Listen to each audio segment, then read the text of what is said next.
Greetings, listeners. This is Bless Radio. It's Tuesday evening. It's just after 6 p.m. UK time. This is the Spiritual Discussion Program. I'm Saad in Southeast London in Bromley. And right now it's gone dark and temperature is about 8 degrees. It's been a bright sunny day, cloudless skies. You could call it chilly, but nice there. Gregory, please tell us where you are and how is the weather where you are? Exactly as you just mentioned, so it is here in Brussels. Very good. Welcome, listeners, to this show, Spiritual Discussion Program. The aim of the show is to introduce you to the spiritual knowledge in the light of truth, the Grail Message by Abdrusheen. And we have a topic every week, a new topic. The topic we're discussing tonight is spiritual life and religion. Spiritual life and religion. You are welcome to join us with any questions or comments. The number to contact us on our UK number, it is 079 39 641 958. You can call, text or use WhatsApp. And if you're outside of UK, it is 0044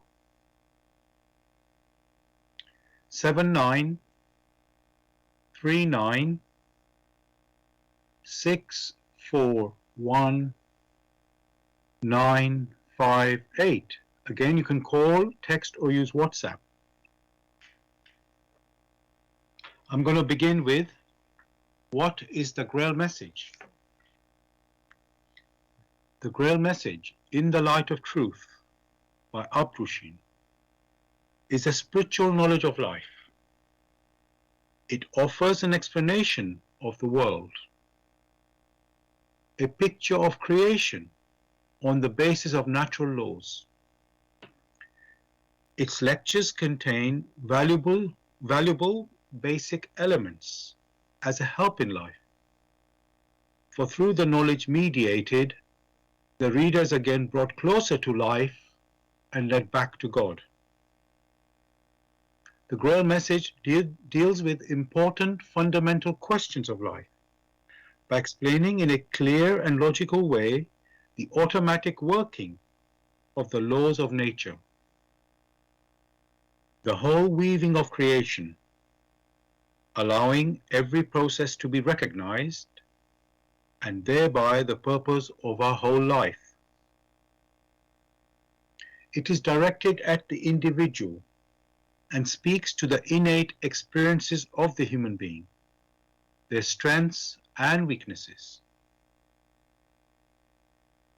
Thus, every reader has the opportunity to discover, through the intuitive perception, if what is stated is the truth. Combining with matter-of-fact reasoning, a complete world picture arises, where there is no separation between the visible world and the great world beyond the five senses, nor any separation between scientific and religious striving for knowledge. I would like to give you a couple of quotes from the author of the Grail Message, Abdrusheen. The hearer and reader of my lectures should always work within himself, keenly probing and building bridges from one lecture to the other, as well as out into the great and small world happenings. Only then will he be able to understand the Grail Message and find that it gradually shapes itself into one complete whole, without leaving any gaps. Again and again, in all the happenings, the reader will come back to the basic features. He can explain everything, without having to change even one single sentence. The word of the Grail Message lives, so that it permits only those people who really carry the honest desire in their souls to find abundantly. All else is automatically rejected by it. For the arrogant and those who seek superficially, the message will remain the book with 7 seals. And I'd like to give you one more quote from the author. I wish to fill the gaps which have so far always remained unanswered in the souls of men, and which never leave any serious thinker in peace if he earnestly seeks for the truth. Dear listeners, I just want to remind you the topic we are discussing tonight is spiritual life and religion. You're welcome to join us with any questions or comments. The number to contact us on our UK number, it is 079 39 641 958. You can call, text, or use WhatsApp. And if you're outside of UK, it is 0044 79 39 641 958. Again, you can call, text, or use WhatsApp. Just want to let you know, listeners, you probably have already discovered this if you're trying to listen. The Blessed Radio 1, the number1.com website is down at the moment, but we are still broadcasting on our alternative website, which is, you can go to, is Zeno, ZENO.FM /Bless Radio 1, the number 1. So I'll repeat that. That's Zeno, ZENO.FM / Bless Radio 1, the number 1, that is. And we are still, as usual, broadcasting on YouTube. Those of you if you're familiar with that. So, Gregory, so the topic we're discussing tonight is spiritual life and religion. And as usual, I looked up in the dictionary the words in the title tonight. So if you look at the word spiritual, it's saying being concerned with the human spirit or soul as opposed to material or physical things. That's the word spiritual. So I'll repeat that. Being concerned with the human spirit or soul as opposed to material or physical things. Is that a good definition of the word spiritual? What has provided only gives a comparison, but has not given those features of the Spirit by which many may come to recognition. Thank you for that. I just missed the first part of the word. Did you say a maxim? I didn't quite follow the word you used there. That what has been provided, yes, only gives more like a description or a comparison between that which is of spirit and that which is of material, or which is not of spirit, but has not given any specific feature of that which is spirit, by which that which is spirit can be recognized. Right. So let's go straight there, Gregory, because that immediately leads to that question. What do we mean when we use the word spiritual? What is spirit? To comprehend spirit, one must first understand or look at the expressions that lead to that which is of spirit. And the nearest expression one may use is that which is intuitive. Whenever that which is intuitive is discussed, that becomes the language of the spirit. That is that which is comprehensive as compared to that which is intellectual, that which is earthly, which is very restrictive. Thank you for that answer. It leads me to a further question, actually. What is intuitive? Because that's still, I mean, we may have heard this word, obviously, we are aware of it, but then maybe we need to clarify this as well. So, intuitive, Gregory, it somehow sounds natural. The word natural comes in my mind when I think of the word intuitive. Is that what we mean, natural? Now, using the word natural does not give a more precise picture, because that which is intellectual is also natural. That which is earthly is also natural. But when that which is intuitive is mentioned, then one is referring to that which is more than what the five senses, by the five senses that in which have been provided for the physical body to use in experiencing. It is the motive that lies behind that activates these five senses, that provides the energy, that provides the picture behind these five senses. That is what is being referred to as intuitive. Thank you.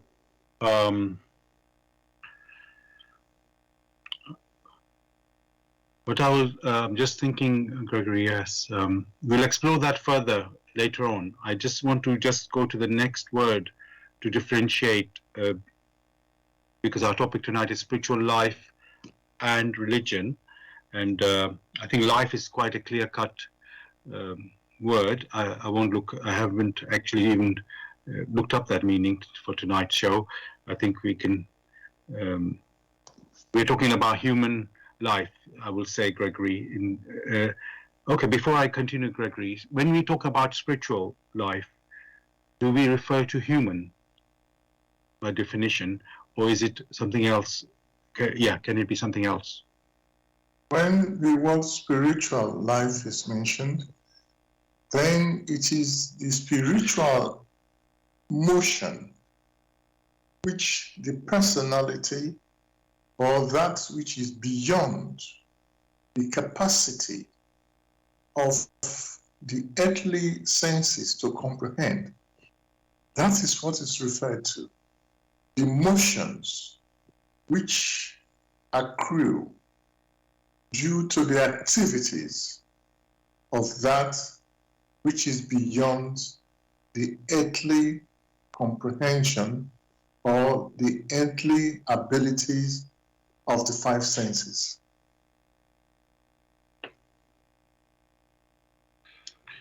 Thank you. So let me see.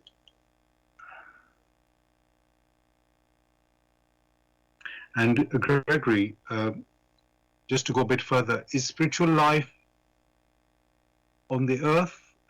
Does it only function? Let me just set out the, you could say, the sphere that we are talking about. Can we have spiritual life active on this earth, or is it something that is after this earth, let's say beyond the material? The effect of spiritual activities, which one we call life, is then impressed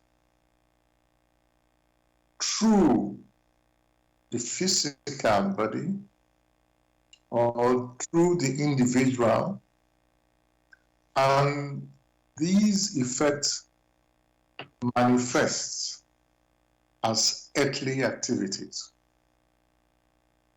So, spirit is spirit.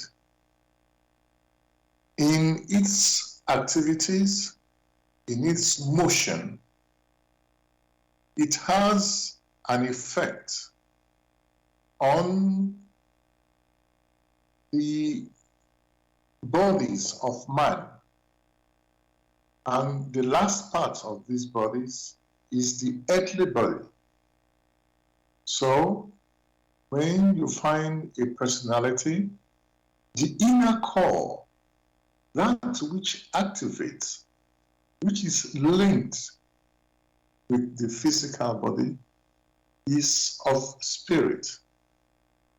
However, what you see, the covering or the tool that the spirit needs to use here on earth in order to make itself felt is the physical body. Thank you for that.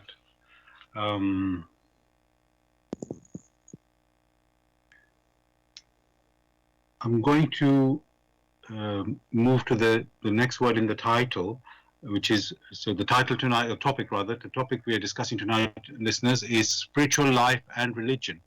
So I want to now move to the word religion. And again, I looked that up in the dictionary. And it says, the belief in and worship of a superhuman controlling power, especially a personal god or little g gods. So there's so it can be one god, personal god, or it can be little g, that what it says here. So I'll just that is just part of the definition, Gregory. So I'll just repeat the first part, what it says here. So this is the meaning of the word religion: the belief in and worship of a superhuman controlling power, especially a personal god with a capital G or little g gods. That is one definition given here, Gregory. I want to just focus on this for just now. Is that a good definition? Let me just, before I do that, let me just read the whole of it, because it's just to give the better full picture. Otherwise, they might say something that we are going to look at later. So then another part of the definition is a particular system of faith and worship. So that's the second part of it. It says a particular system of faith and worship. That's the meaning of religion. And the third meaning, actually, I would say is not appropriate for our discussion. It's more about if you have a particular interest, let's say in football or something, when they sometimes call football a religion. So I think basically they're saying an interest followed with great devotion. So that could be quite a few different things. So I don't want to go to that point. So Gregory, the first two parts that I've mentioned there in the definition of religion, how is that in terms of definition? Very wrong. Because strictly speaking, religion is a doctrine or a collection of doctrines, which one may refer to as beliefs. These doctrines could be teachings or instructions. And they form the framework of religion. However, because they are beliefs, these beliefs are not examined rigorously. Whether the beliefs are consistent or self-consistent is immaterial. They are not examined, they are not questioned. Whereas that which is spiritual, the laws of the spirit are different. The laws of the spirit may also be referred to as the laws of nature, which are self-consistent, which are also consistent with the laws of creation. These laws of creation cannot be negated, because whatever you find that exists in creation must have come through these laws. You never hear of doctrines talking about stones, talking about the weather, talking about the animals, talking about vegetation. But so you don't have any principles or instructions which teach about stones, the coming into existence of stones. However, the laws of creation, they are very open, and the laws of creation talks about or explains all that has come into creation, the origin, how it is, how it's likely to be, the purpose of it. That is what the laws, the spiritual laws deal with. Thank you for that answer, Gregory. What I noticed in your answer, and also referring, so we're talking about the meaning of religion, but also in the earlier discussion on spirituality or spiritual life, what I noticed, Gregory, you haven't mentioned a God, or in this case, when I looked here in the definition of religion, it can be little gods, or sorry, many gods, let me call it like that. So is that not spiritual or religion to believe in God, or to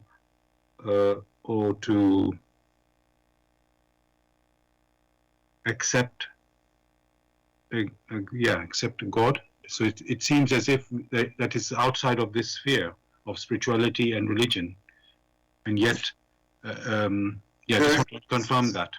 There is some big confusion. Accepting something without evidence, all right, is not quite helpful. That is where the beliefs and therefore distortions can come in. One just mentioned the laws of creation. From whence come these laws of creation? In discussions like this, expressions are given. These expressions are to be taken in to have a strong impression, which we now sort of instigates some further questioning. That is how it's supposed to be. That means whatever is discussed must be questioned. Since that didn't come forward, one had to put it, from where did these laws come from? The idea here is on a step-by-step basis, lead the questioning one or the listener to further recognition instead of throwing everything out there and unable, or one does not articulate it carefully such that the personality who is listening is able to follow. Thank you for that, Gregory. So yes, that's a process of discovery, through self, I was going to say examination, but examination by yourself, rather than, you could say, being given something. So it's like you're exploring by yourself, or it's a journey of exploration, I'll say it that way. So thank you for that.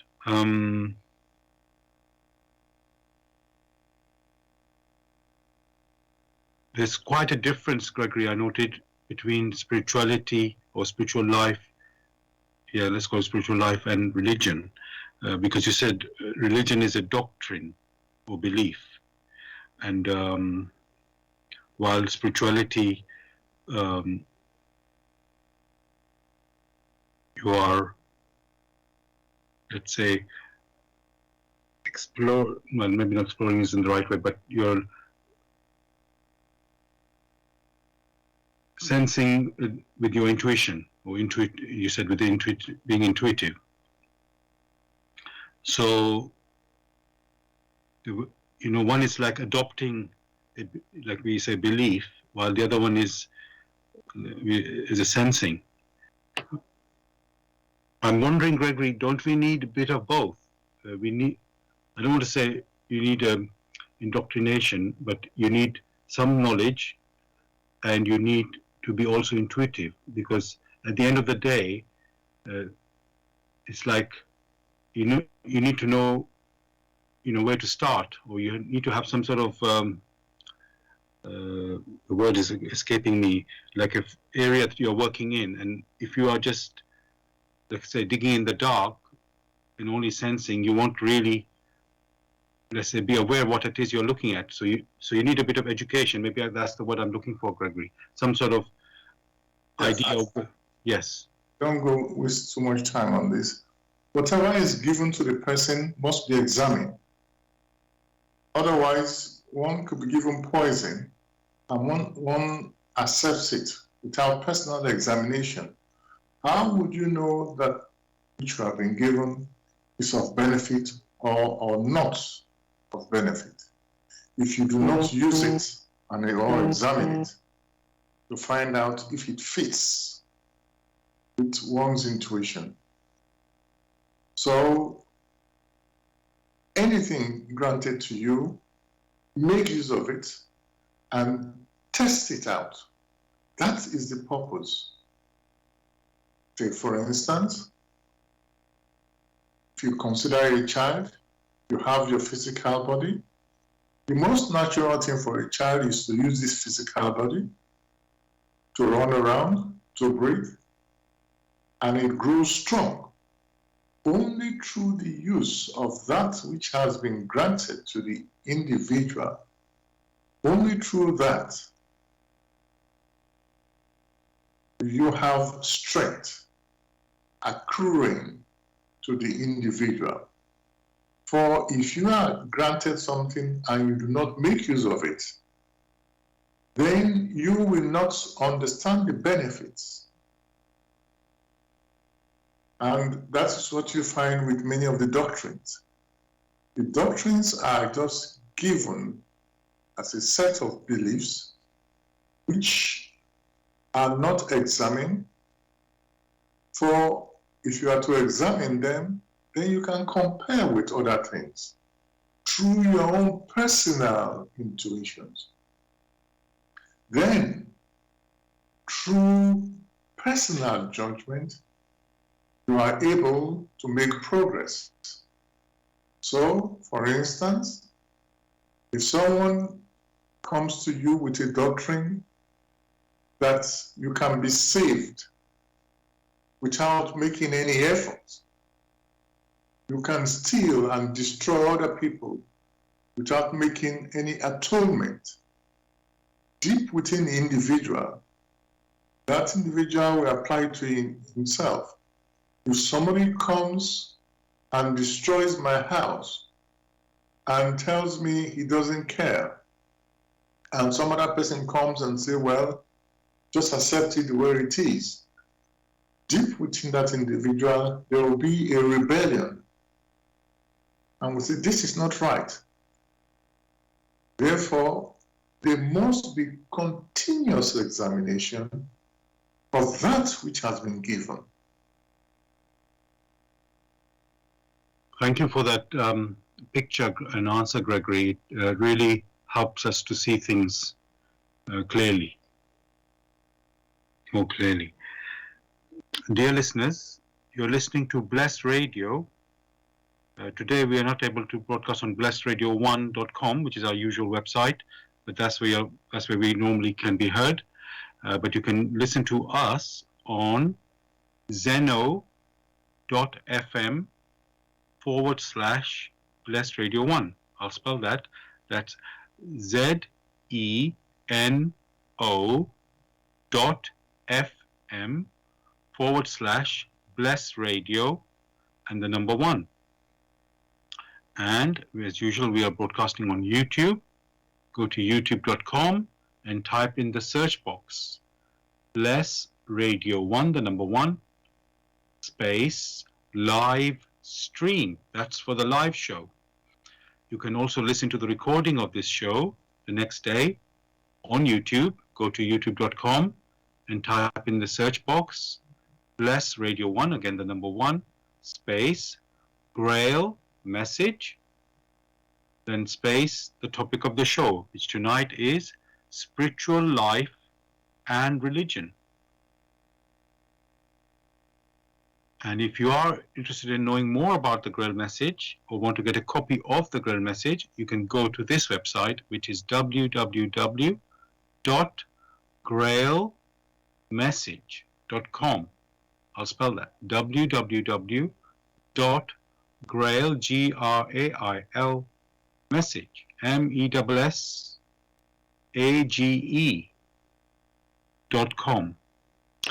And as I mentioned, the topic we're discussing tonight is spiritual life and religion. You are welcome to join us with any questions or comments. The number to contact us on our UK number, it is 079 39 641 958. You can call, text, or use WhatsApp. And if you're outside of UK, it is 0044 79 39 641 958. Again, you can call, text, or use WhatsApp. Agree. I know you said religion is a doctrine or belief, but also some people call it a way of life, and they, have practices like worship and maybe fasting and reading their spiritual book that they have, that they follow.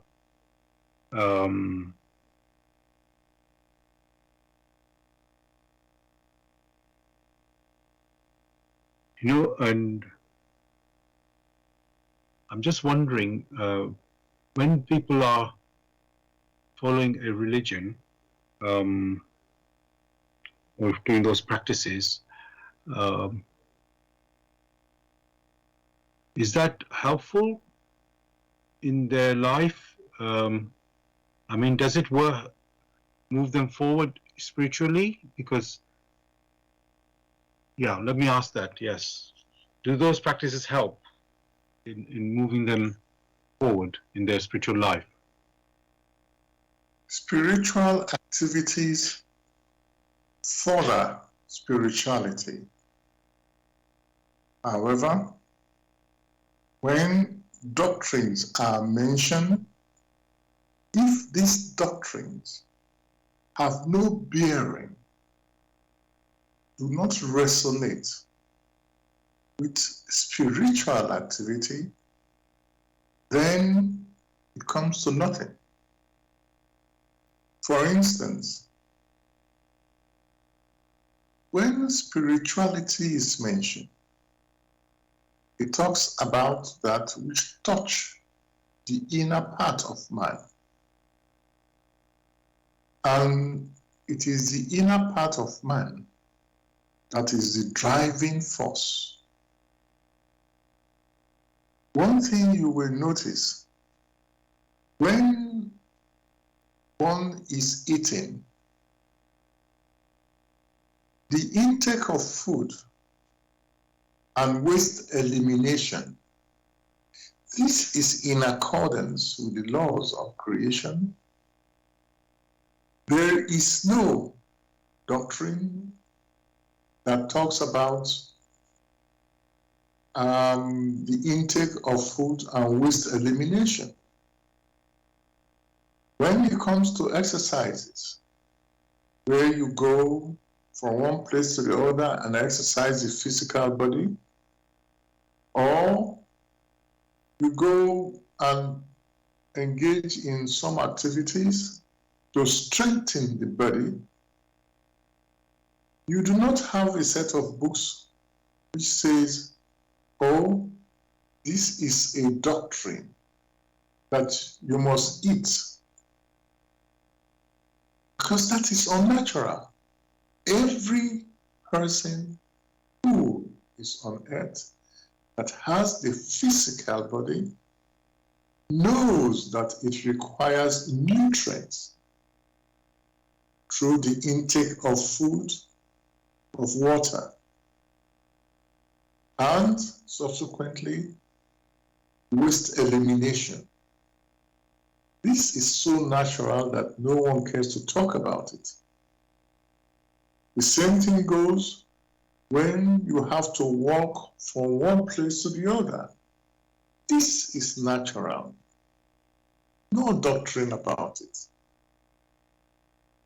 In many other cases, you will find that is the case. So, that which is natural, which comes intuitively, is the right path. What you have in doctrines are a collection of beliefs, which beliefs have never been examined. Because they have not been examined and they are accepted as such, there is no deep understanding what lies behind these expressions. It is what lies behind the expression that is of benefit, not just the words. And therefore, because these words, these expressions, these principles, these instructions are not understood in a spiritual sense, it is therefore not beneficial spiritually. They are just basically meaninless.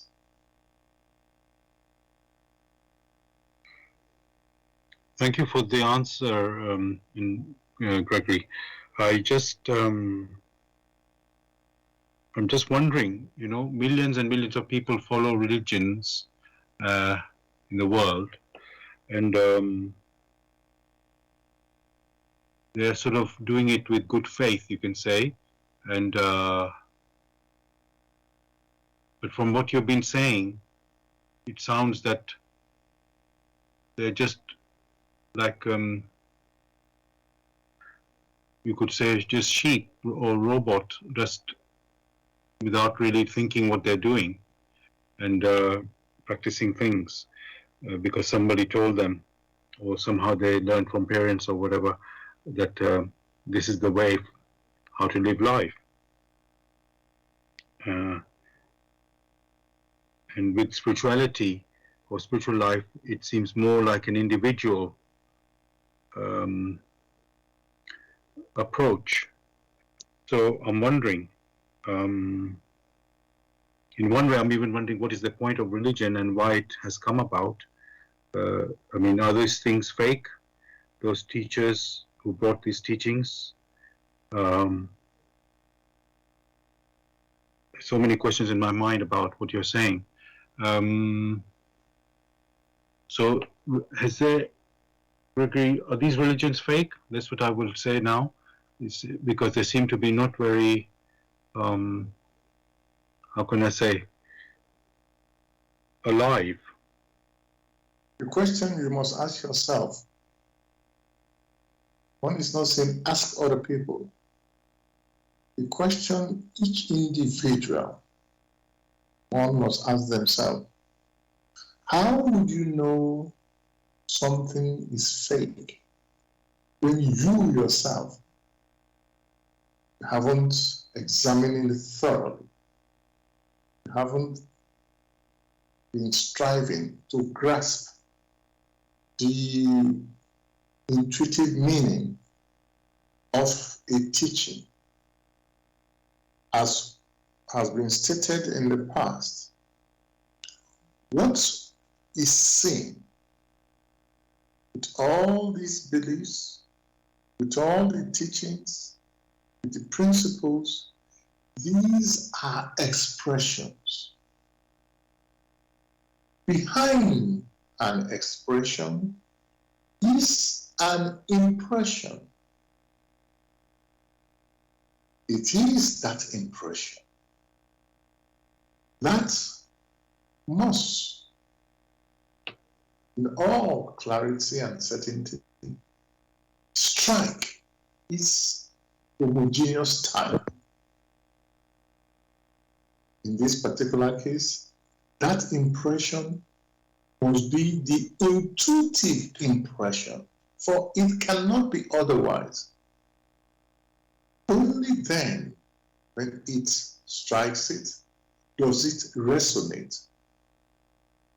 A simple example one may give is here we are speaking the language of English. Only those who understand the language of English are able to draw from the benefits that accrues from understanding the language we speak. Were we to turn to another language, for instance, French, others be able to recite the French language, but if they do not understand the meaning of these words, of these expressions, by meaning, one is referring to as the impression which they strike deep within, then it is of no benefit to them. And that is what you have with these doctrines. For the doctrines become of benefit when one examines them thoroughly, rigorous examination, put it to test. Very sadly, this is where indolence comes in. Or those who, as leaders of these doctrines, encourage indolence by not asking those who listen to them to examine, but just to accept. For it therefore means what we then have with this doctrine is sleeping populace who just accept something without understanding. They are like lost sheep following a false shepherd.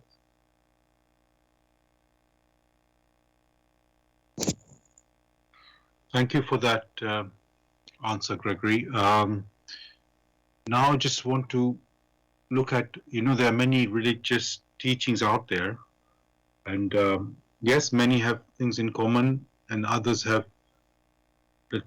something saying, you could say, come on from a different approach. And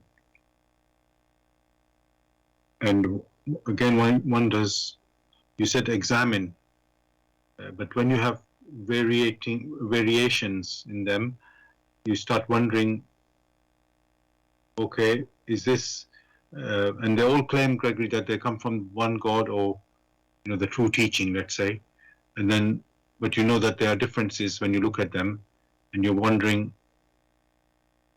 is it one is wrong, one is right, or both are wrong, or maybe one is giving one part of life and the other one is giving another part of life, but because each one claims that they're the whole truth, or they're the the full truth, then you wondering, okay, that's what they claim, but it's maybe not really the case. So my question is, Gregory, when you come to these things, you say examine. I'm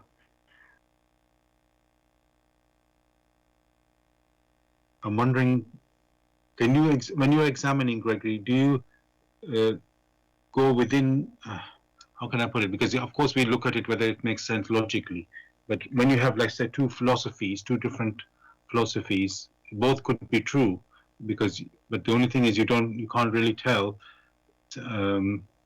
just by look. They may not be actually opposing each other. It's just one is covering one thing and the other one's covering the other thing, but as I say, you may not be clear about it. So my question on that, Gregory, uh, um, if I give example of reincarnation, so one set of teachings, they say they believe in reincarnation, reincarnation exists. Another one says, well, it's not even mentioned. It's like there is only one life and you go into the beyond, either heaven or hell, maybe like this.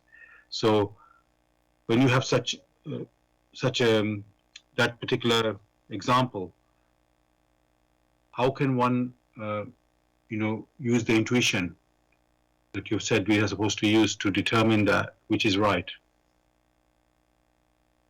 Very simply, to examine only means to allow the expressions that have hit you to become strong impressions deep within you and are absorbed.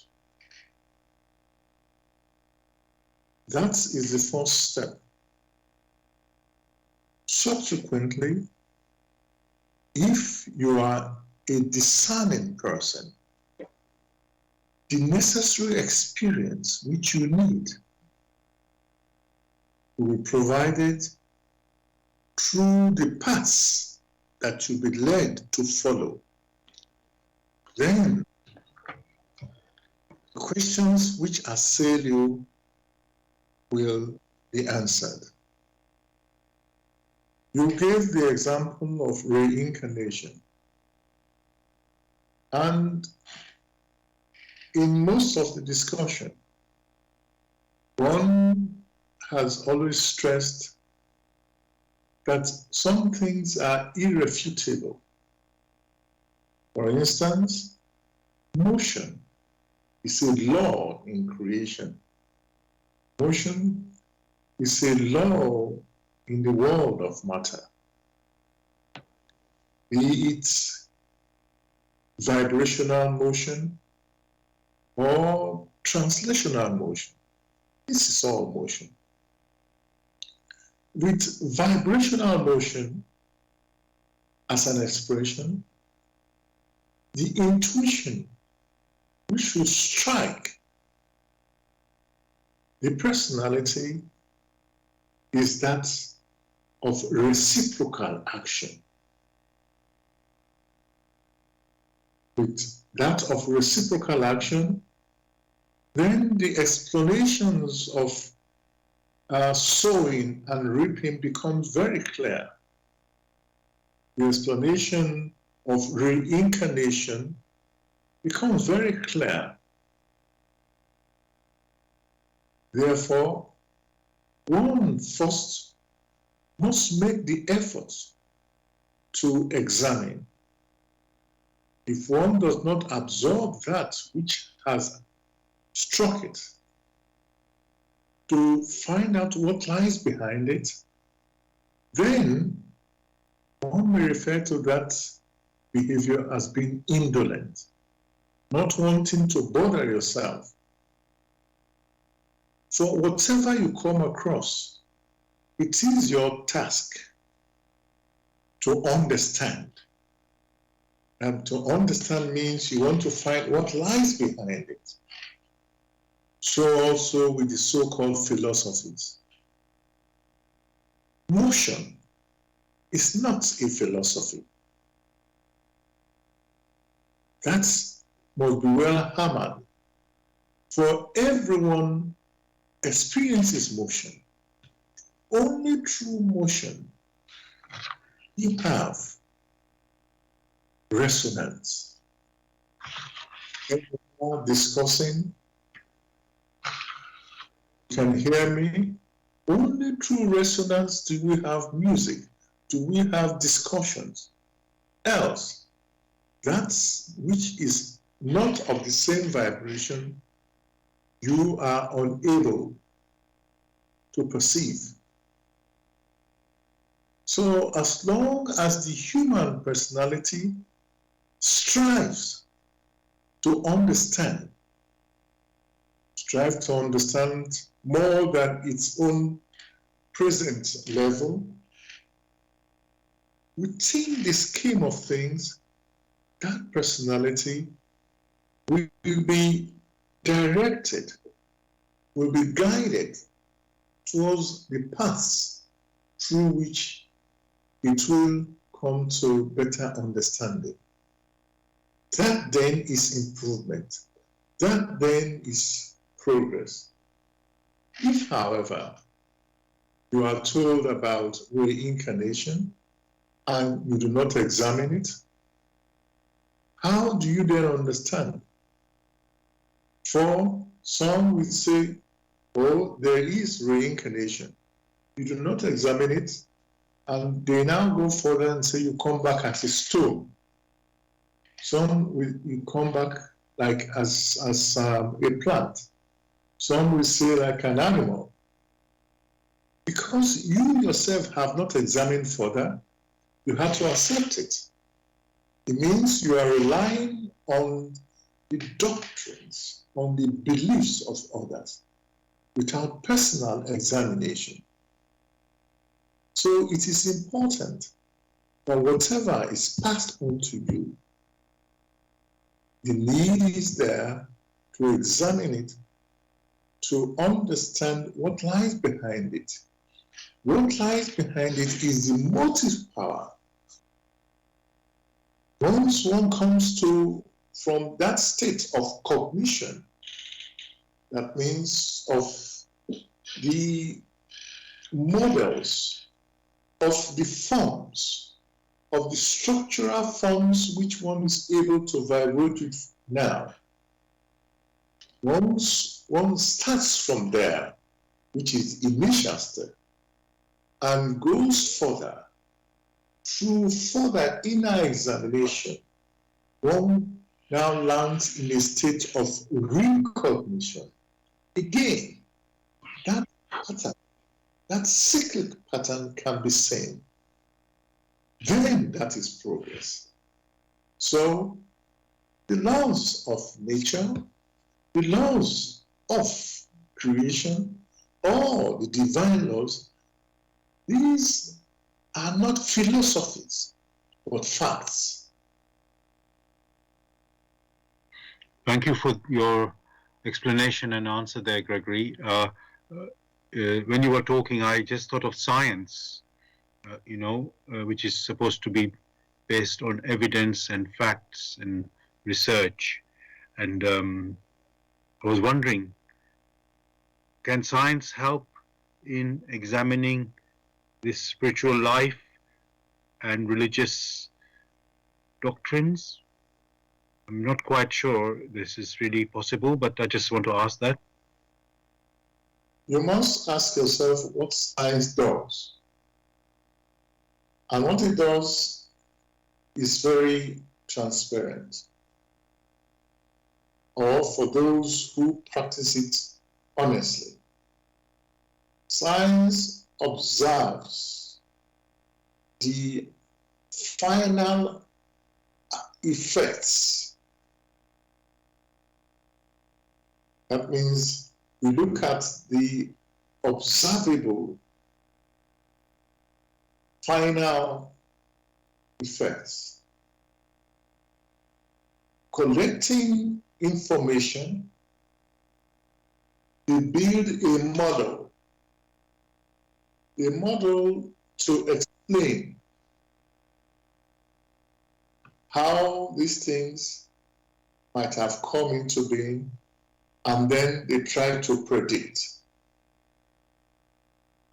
It must be stressed, they collect data, they collect information, that's which they are able to collect. And they now build a model. If tomorrow there is further evidence which they have missed, they will now include it. So what science does is the accumulation of information, of external information, which they keep improving. That is not the same thing as the internal information which they themselves are not privy to. Whereas that which is spiritual, which is the framework from which we speak in this forum, that framework is that of nature, is that of creation.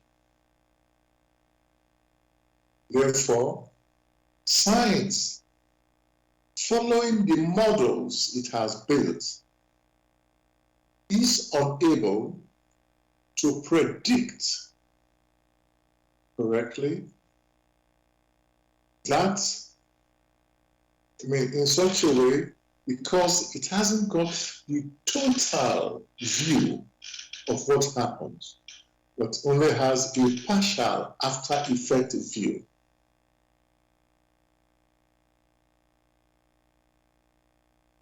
Thank you for your answer there, Gregory. We can see that everything has its value and its place. Science can do certain things, and it's useful for that. But it's got its limit. So when it comes to, I was just thinking, for example, just the previous question about is life after death or reincarnation, and you ask science to investigate that, and you're wondering really where will they, where can they start, or where they can even, what conclusion they can even reach. It's so limiting. So they're looking only at the, as you said, observable, but it's all material observable information, and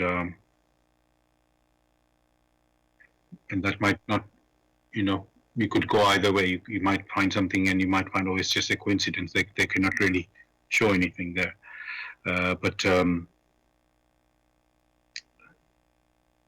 with the intuition, it's a very fine sensing. So it's like, it's a very different way of seeing something. So it's, I think this is really, how can I say, something to go deep into, to really appreciate this spiritual life and religion. Dear listeners, I just want to remind you, you're listening to Blessed Radio. Tonight, the blessedradio1.com website is not working. It is down, so you can listen to us on zeno.fm/blessedradio1.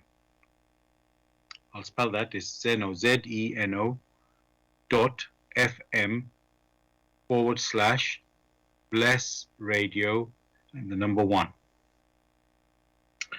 And just to remind you, you're listening to the Spiritual Discussion Program. The aim of this show is to introduce you to the spiritual knowledge in the light of truth, the Grail Message by Abdushin. And if you are interested in knowing more about the Grail Message or want to get a copy of the Grail Message, you can go to this website, which is www.grailmessage.com. I'll spell that. www.grail, Grail, message, MESSAGE.com. And I mentioned we're broadcasting on zenofm.com /zeno.fm/blessradio1. Also, you can listen to us on YouTube. Go to youtube.com and type in the search box Bless Radio 1, the number 1, space live stream. That's for the live show. Also, you can listen to the recording of the show the next day on YouTube. Go to youtube.com and type in the search box Bless Radio 1, the number 1, space, Grail Message, space, the topic of the show, which tonight is spiritual life and religion. And of course, you can listen to our previous shows as well. So yes, as I mentioned, the topic tonight is spiritual life and religion. You can join in the discussion with any questions or comments. The number to contact us on our UK number, it is 079 39 641 958. You can call, text, or use WhatsApp. And if you're outside of UK, it is 0044 79 39 641 958. Again, you can call, text, or use WhatsApp.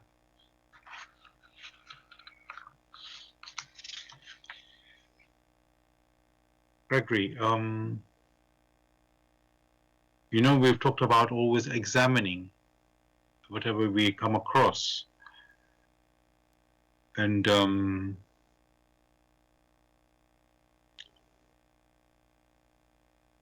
we give an example of reincarnation and life after death as something that we can examine. And you said we must use our intuition. I just want to explore the intuition a bit more. Some people might refer to the intuition as instincts, that what you feel with your instincts. So just want to clarify that. Is that also, is our instinct also intuition? No, instinct is not intuition. Intuition is different from instinct. Instincts come from the vibrations of the physical body, depending on the place on earth that person has incarnated, and also the sort of nutrition that person has been used to. When these things are combined, these sort of vibrations produce very strong content, which strong content must have come from the emotions or from the activities of the physical body. And with other vibrations, all this produce instinct. That which is intuitive and that which is spiritual is completely different. What one may stress at this point is for each one who is discerning to examine the work in the light of truth. Grail Message of Vibration. There, in the lectures, as long as one makes the effort to examine this thoroughly in a step-by-step approach, things will become clearer. Thank you for that, Gregory. I'm just wondering, some people say, oh, we are here introducing the Grail Message. Is that not another doctrine or belief? And we always call it a spiritual knowledge in when we introduce it. How can one see that it is the Grail Message is what it is, not a doctrine or not a religion, or what some people might, how can, and yes. In the walk in the light of truth, the first impression is that each personality must examine. For your guidance, it says you must examine what has been presented to you and not take it on face value, which only means you must let your intuition come to your rescue so that you can build up your own picture of what intuition is, your own picture of what justice is, your own picture of what love is, and how these are connected. I do not yet know of any doctrine that allows that you must examine what has been put forward. Therefore, it is not a doctrine. Thank you. And the other thing, Gregory, about the intuition, how can we be sure that it is reliable, that it can discern properly or accurate, maybe not so very, how can I put it? It can discern correctly. Maybe that's the best way to put it, you know. Plain, only true use, only when you use something like a language, will you then find how effective or how strong it is. And as you move, as you make progress, you become more confident. If, however, you do not rely on it through further examination, that means whatever picture flashes across to you, you still have to understand it. And as long as you make the effort to understand it, then one is able to make progress. If you do not make that effort, you will not make progress. Thank you for that, Gregory. Now, looking at religion, Gregory, you know, time moves on, or we, let's say, you know, time passes and, you know, new generation comes. And so the teaching, you know, people who follow the next generation, let's say, and then within that group that's, let's say, following a particular teaching, but it's in every teaching, we can say this will happen, that as the teaching grows older, let's say, the followers of that teaching, there may be more scholars, new scholars come on, and those who follow, you know, are leaders of that teaching.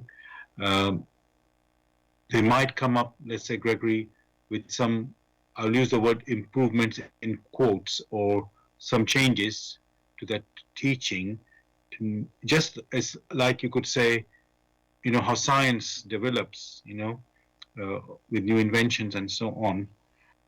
And so certain practices, Gregory, or certain understanding of some the teaching might change over time, and even practices. Just trying to think, I don't want to be too trivial, but you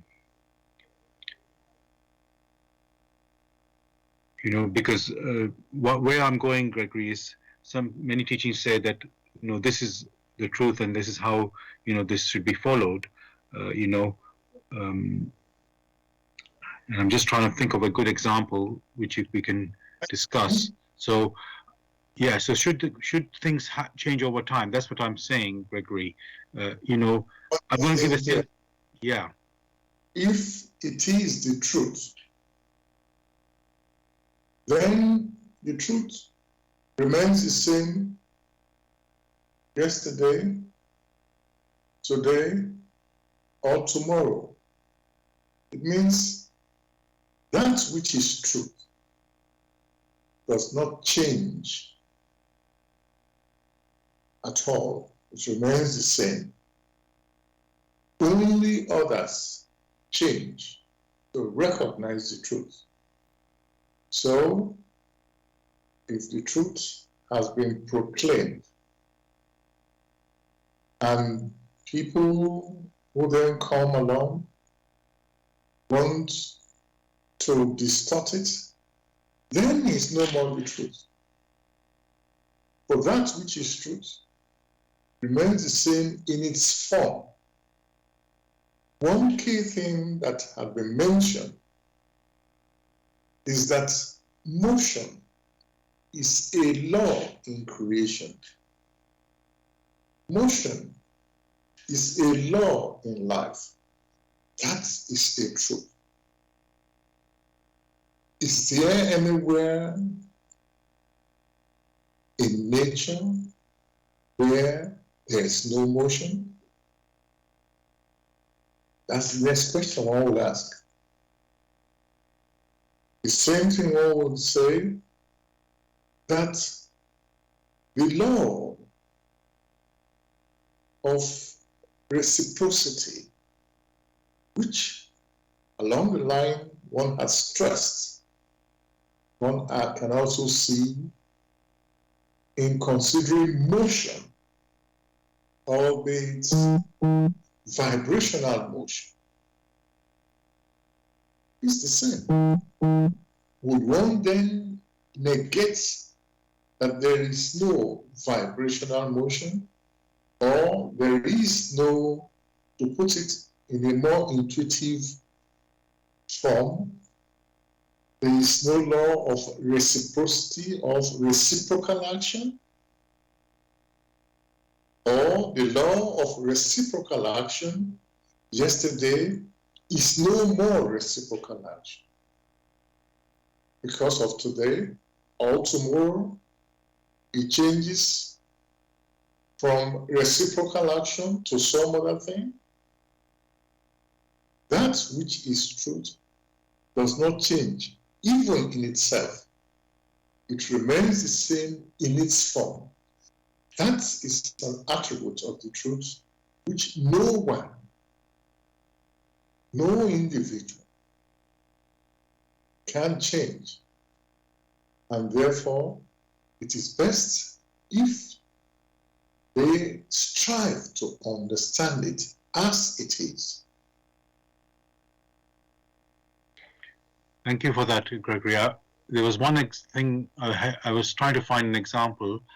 For example, let's say the Bible was written in a language, old language that, let's say, not hardly anybody follows that language now. So then it is translated into the, let's say, whatever languages exist today. And then as time goes on, people come who can improve that translation and make it clearer what was there. You know, I don't want to use the word original, but things become improved in this way. So there may be people like that who have come to do that and help in this way. So it could be considered outwardly, oh, somebody's changing the original teaching or something like that. But maybe they're coming to help I think there was some, in the case of the Bible, there was a long time ago, I wouldn't know the exact era, but Luther, translated the Bible into, let's say, clearer language, and but of the time that he was around. So, and that would have helped the people then. So I'm just wondering, that sort of somebody like that who might come and help, to improve, and others might criticize and say, no, this is not, this is somebody, changing the meaning or something. So can there be such changes in this way, which are improvements? In this forum, one is discussing that which is spirit, which is your spirit, and that which is of the truth and of the light. Therefore, one has stressed that that which is of the light and that which is of truth remains the same, independent of time in which it was proclaimed. However, the understanding of the truth varies with the human personality that encounter the light and the truth. Therefore, you have the likes of Martin Luther, who had grains of truth scattered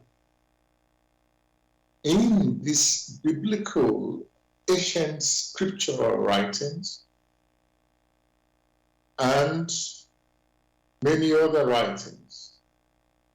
And in his maturity, striving to extract that which does not vary. And that is what he himself has put forward. Not that the truth has varied, but men have varied. So it is men who have to mature, that means to vary, to grasp the truth, not that the truth will have to change for the sake of men. The works of Martin Luther must be understood in that light, that in now a reinterpretation of the grains he himself has found in these writings, the grains of gold and silver and that which is pure, luminous, the semblance of it, he himself had used his own intuition to polish it and presented it back to men for the truth, and the light remained the same. However, men, had to change through the words that Martin Luther had now prepared for men to be able to reach them. Thank you for that, Gregory. I think there was slight, I did hear most of what you said, but maybe if some of the words disappeared, but the crux of it was, I could hear very well. So thank you for that. Another thing I want to understand, Gregory, as I said, there are many teachings out there, some of them of the same root, you could say, like we call them the Abrahamic religions, which is Judaism, Christianity, and Islam, which they believe in the one creator, Almighty God.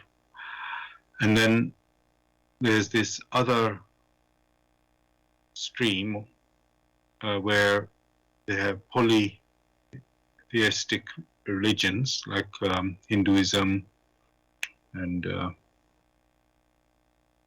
well, in the old times, Romans, Greeks, African sort of traditional religion, and well, it's all over the world, if I'm honest, that we know historically that were there.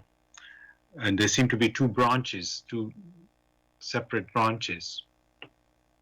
And what I want to ask, Gregory, and they came in different parts of the world, to different peoples.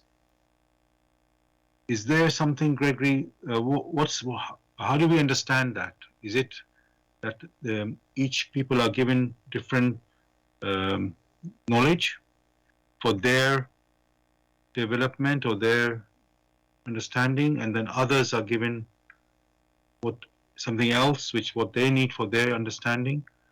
Because whenever you think of the word truth, you think of it as universal. And so it's hard to understand when you are given different, you could say, different parts of the truth. Let's call it like that. I'm not cutting you short, but to ensure we grasp the main thing, it is not the first thing you mentioned, which is the truth, which happens to be universal. And yet you have the different peoples. The different peoples you mentioned, the Greeks, the Africans, the Romans, the Jews, whatever, were at different stages of maturity. So their perceptions were apart with their stage, with their stages of maturity. And that is why whatever they saw, they gave it the name which to them fits what they themselves have seen, which is the most natural thing they could do. However, many did not ask themselves, where comes this power which streams through all that is true? And they themselves asked that question. Then it would have been they were seeking very strongly spiritually. And then the words that Christ gave, seek and you will find. Seek and you will find that experience which will lead you further. For within the scheme of things, within the laws of creation, all that is in creation, all that is spiritual, have been well ordered. So, as the human personality seeks, there are helpers who are able to make available to it that which will be of benefit and will strengthen it in its activities.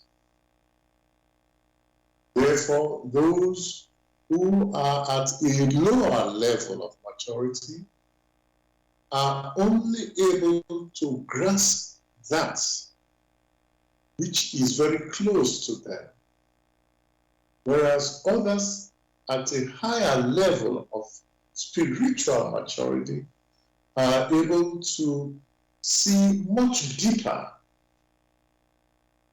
That does not mean, however, that the truth has changed.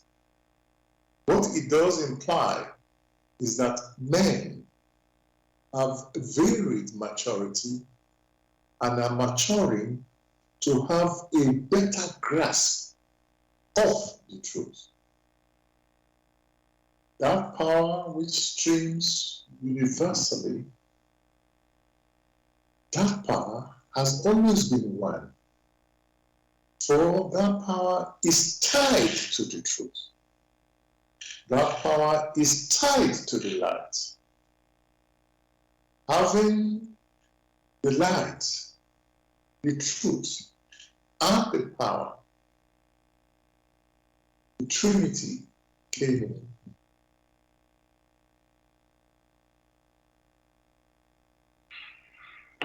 Thank you, Gregory, for your explanation and clarification. One thing, Gregory, I notice in many of these, they call them holy books or scriptures, of the different teachings, religions.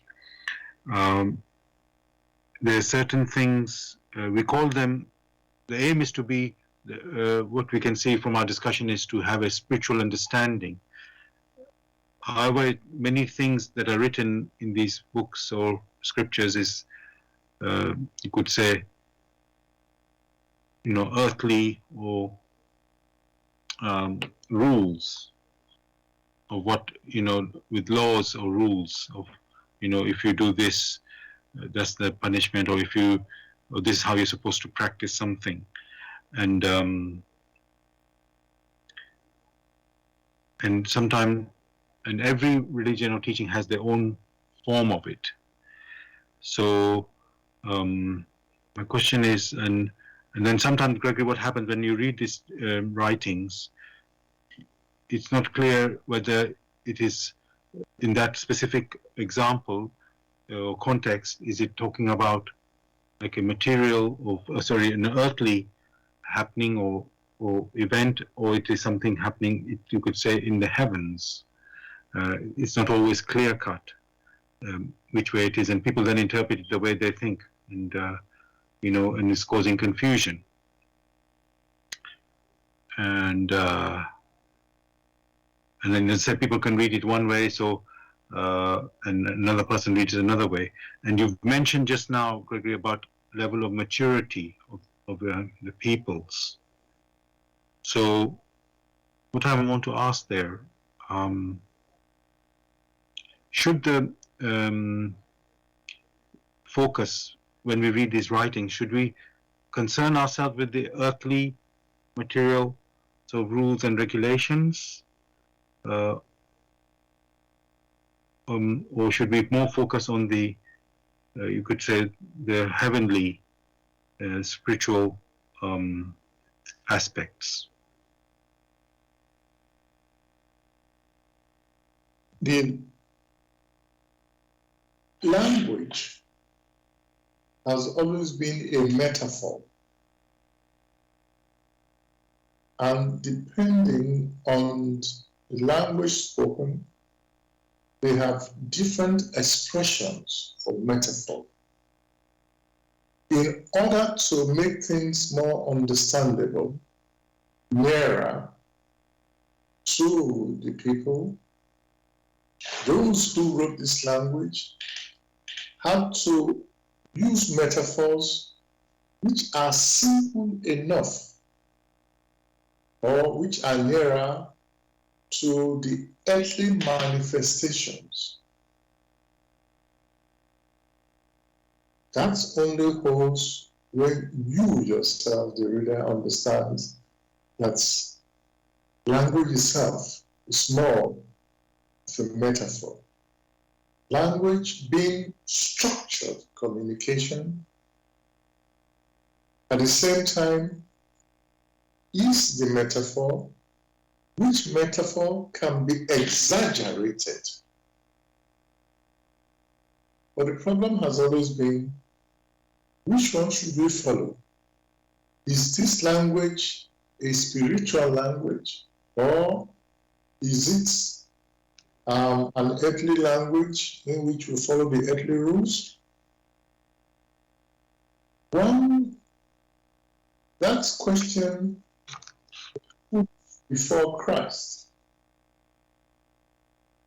when it was said, shall we pay taxes to Caesar? And Christ brought out a coin. He says, whose head is it on this coin? He says, Caesar. He said, render unto Caesar that which belongs to Caesar, and unto the Lord that which belongs to the Lord. To do that, the human spirit must examine and becomes very clear that which is earthly and that which is not earthly. If, however, is unable to do that, then that is due to his own indolence.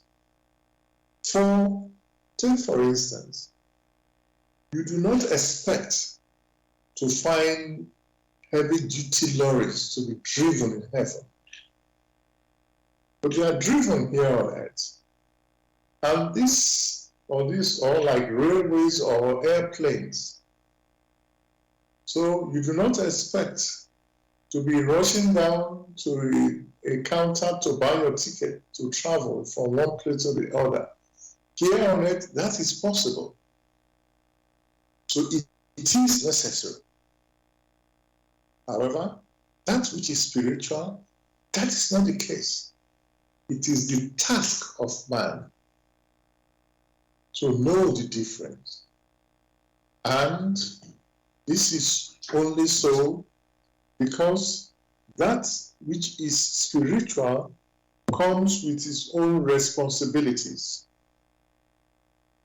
For For man to be responsible for something, he himself must have been granted the free will to decide.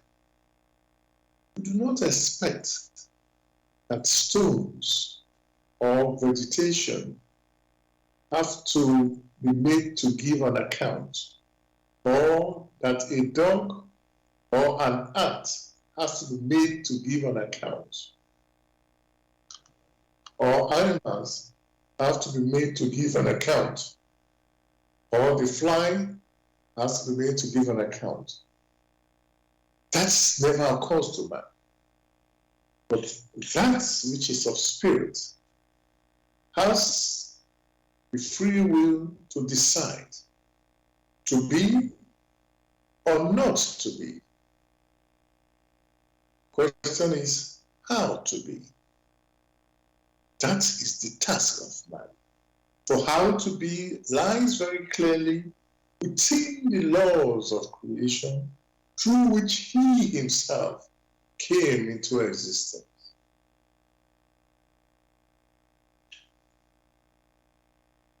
Thank you, Gregory, for your answer again.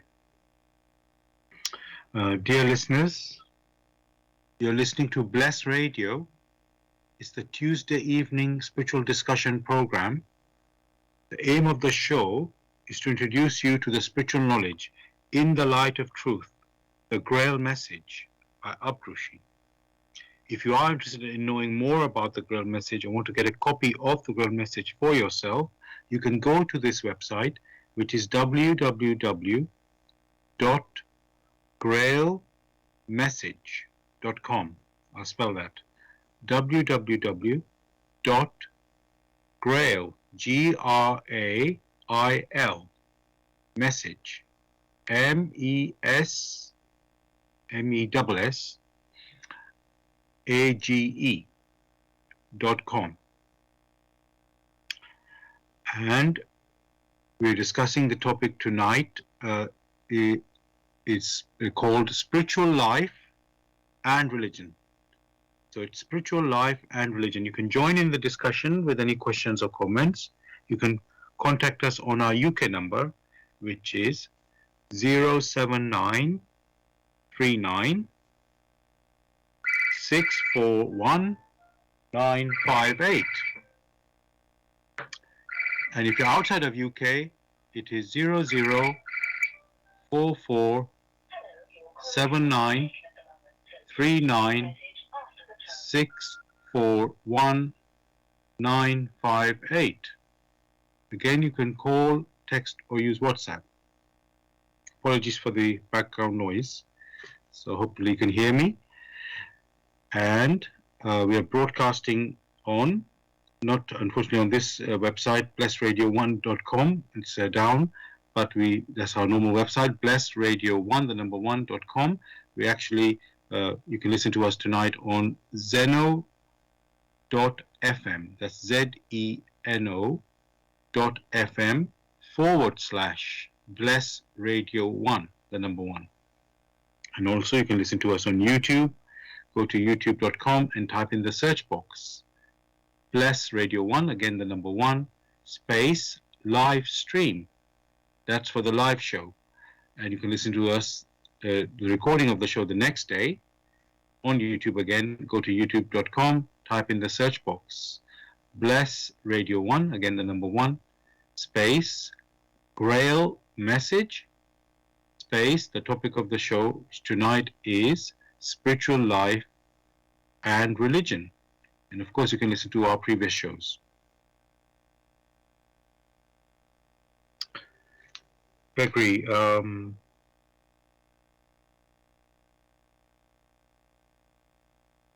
as human beings, we wonder, who are we? What is our purpose? What is the meaning of life? And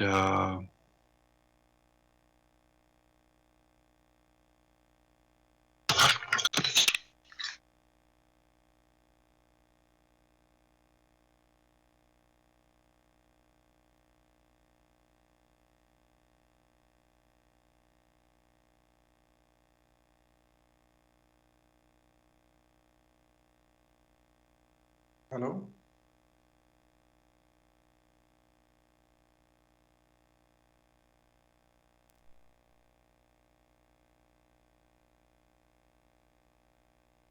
Hello?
Hello?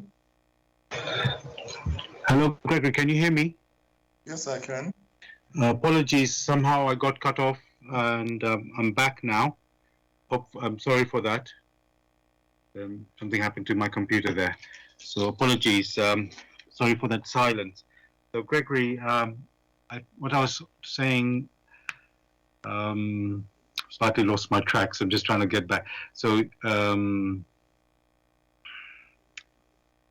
in yes. So, the spirituality. What I want to say about spiritual life, I just want to. Yes, life is about asking. We have questions in our life. Who are we? Where do we come from? What is the meaning of life? And yes, we have could say the spiritual teachings that have come to us, which give some answers, which give answers to us. But you've also said about using our intuition, and So my question, Gregory, is: are we like learning first, like being educated, and then, or we're supposed to turn into, let's say, another level of where we ourselves can tune in, if I can say like that. I'm sort of building up this question myself to see what is our journey. Is it like you go to school, Gregory? You go to primary school, you're taught letters and learn the alphabet and make words and so on and so on, and then, Gregory, are we meant to like after we have been given the building blocks, are we meant to put these things together ourselves and form our journey to for our next part of our development? That's what I'm wondering. So, for example, Gregory, people might be thinking, which is what is happening in the world today, oh, we are living on this earth, and this is a massive universe, and there are many other planets. Maybe we should go to explore these other planets, or we should live on these other planets, develop ourselves in that way. And maybe that is the next level of our development. And I'm just wondering, what is our meant to be our purpose and our role? What is our role meant to be in this world?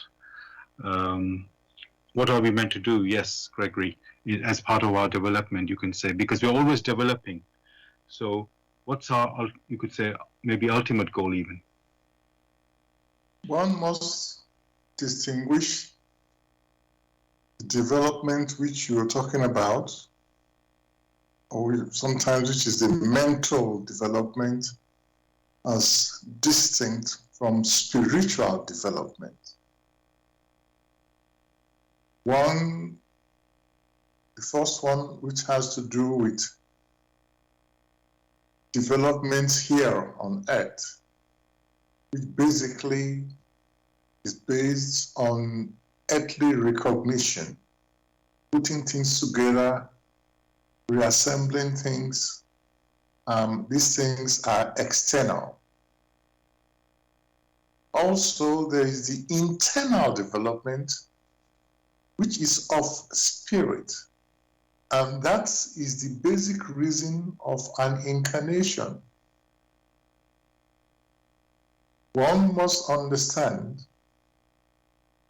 that whilst here on earth, it is not by chance. There are certain things the human personality needs to learn and to know. That being the case, it should strive to grasp what the virtues are providing, that which is of spirit, which is more beneficial, whereas that which is of the earthly is only temporal. Whilst on earth, one must learn to obey the earthly rules.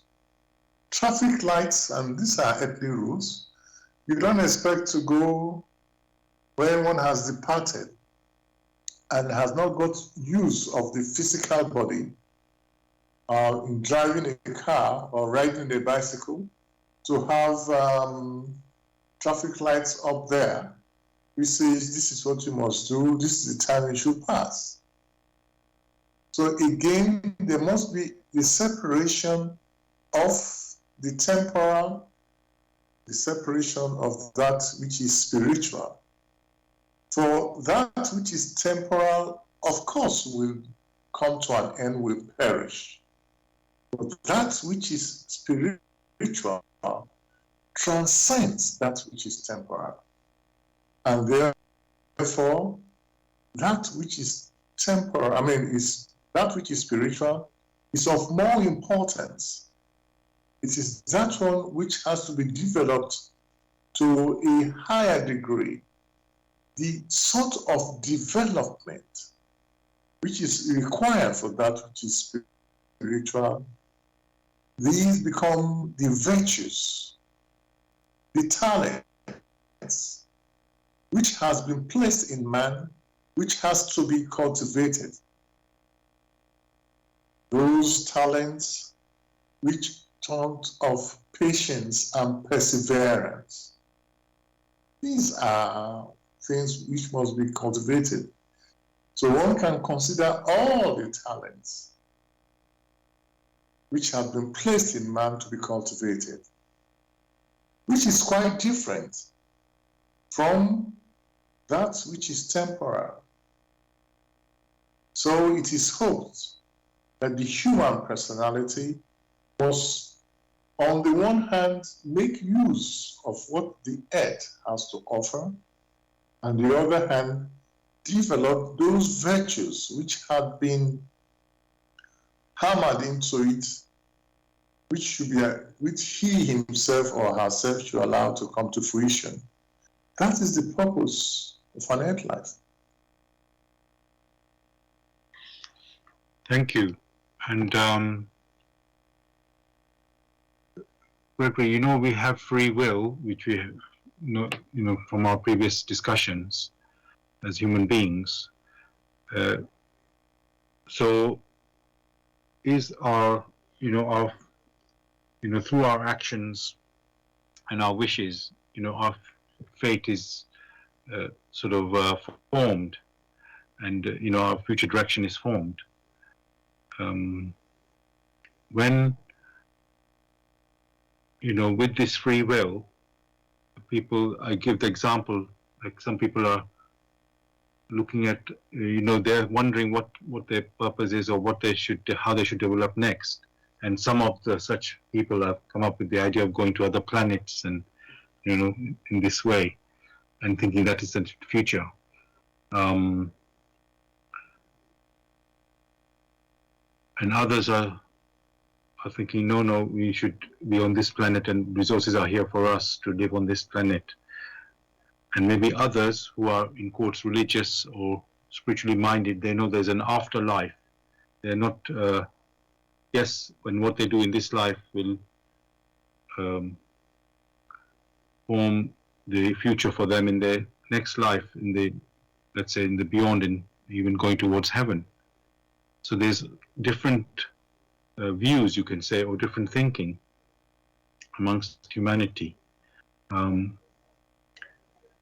What I want to ask, Gregory, when somebody has their different views or wishes, and the fate takes its course, like laws of nature, take you to where whatever you are wishing for, let's say, because they say, be careful what you wish for, because that's where you will find yourself. When people are going, I don't want to say randomly, but that is what they are thinking. This is how they're going, thinking about their future or so on.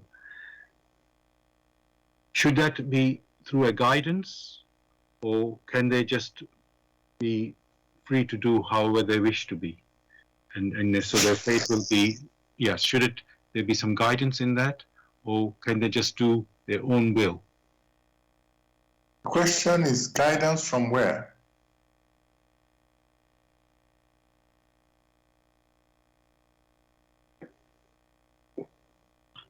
Okay, so can you help us with that? Where should the guidance come from? Well, this is what one is saying. In the first instance, one must understand that each personality, each human personality, human spiritual personality, has the free will to make decisions where he or she wishes to go or not to go. It therefore means guidance or no guidance, the free will is still there to make a decision where to go or not to go. If along the line, using its free will, it recognizes it's unable to solve a particular challenge and cries out due to his own recognition. And this cry is genuine. Then, this strong impression given out by him will form the path through which that which is better than his own will reach him. That is how it is. If, on the other hand, it has these challenges and it doesn't cry out, or its cries are not genuine, or its efforts are not genuine, then help, which will be beneficial, will not be able to reach him because these wrong efforts form like a dam through which that which is lighter and more beneficial is unable to reach him. So guidance is not arbitrary, for it is made very clear. Seek. It must be spiritual seeking, or it must be genuine. Not just casual thoughts and say, okay, help will come. Help will come only when you recognize that indeed what has been granted to you is help. Else, help is available to you in the free will granted to you, and you keep choosing that which is wrong, which is not in accordance with the intrinsic laws of creation. Therefore, each personality must know that the help that is due to man is not arbitrary. Only those who make use of that which has been granted them in accordance with the laws of creation. For it is only in accordance with the laws of creation that they themselves came into existence and have continued to be in existence. Therefore, it is the task of man to seek out diligently what these laws are. Separate that which is transient from that which is universal. Separate that which is temporal from that which is spiritual, which will be of help to it. That is their task. Not to fritter away time and energy which has been granted to him. Time and energy which has been granted as help. And yet, at the same time, seeking further guidance when they themselves, through their activities, are rejecting that guidance which has been placed before them. For though the guidance is always there, but they themselves cannot recognize it. Thank you very much for that answer and explanation, Gregory. We've come towards the end of our show tonight, listeners, and as usual, I'd like to read from the Grail Message, the foreword of the Grail Message, which is titled, For Your Guidance. The bandage falls, and belief becomes conviction.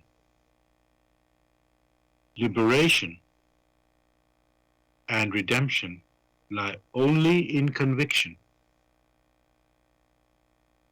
I am addressing earnest seekers only. They must be able and willing to examine this matter objectively. Religious fanatics and irresponsible enthusiasts may hold aloof, for they are detrimental to the truth. As for the malevolent and prejudiced, they shall find their sentence in the very words. The message will strike only those who still carry within them a spark of truth and the yearning to be true human beings. To all such it will become the shining light and staff. It will lead them unswervingly out of all the chaos of the present-day confusion. The following word does not bring a new religion, but is intended as the torch to help all serious listeners or readers find the right path, which leads them to the longed-for height. Only he who bestirs himself can advance spiritually. The fool who uses extraneous aids for this, in the form of ready-made opinions of others, only walks his path as if on crutches, while ignoring his own healthy limbs. But the moment he boldly uses all the abilities which lie dormant within him, awaiting his call to help in his ascent, he is employing the talent entrusted to him in accordance with his Creator's will, and will easily overcome all obstacles that seek to divert him. Therefore, awake. Genuine faith lies only in conviction, and conviction comes solely through an inflexible weighing and examining. See that you are truly alive in the wonderful creation of your God. Abdurrasheen. Gregory, is there anything you'd like to say to the listeners to say goodbye? Wishing every listener a beautiful and fruitful week. Thank you for that. Dear listeners, thank you for joining us tonight as well. I hope you enjoyed the show and found it enlightening and uplifting. And apologies for not being on our regular website. Also, there was a slight disruption towards the end of the show, and I dropped out. So apologize for that. I'm back. I was able to get back, so I'm grateful for that. As usual, we'll be back next Tuesday, 6 p.m. to 8 p.m. On UK time, with another topic. And just want to encourage you, just like with Gregory, both of us, to pick up the Grail Message. Ask you to pick up the Grail Message to examine for yourself and discover what is the knowledge there and the gems that it gives to humanity. Just to remind you, you can, if you are interested in knowing more about the Grail Message or want to get a copy of the Grail Message, you can go to this website, which is www.grailmessage.com. I'll spell that, www.grail, G-R-A-I-L, message, MESSAGE.com. I wish you all a great week. All the best. God bless. Take care. Good night.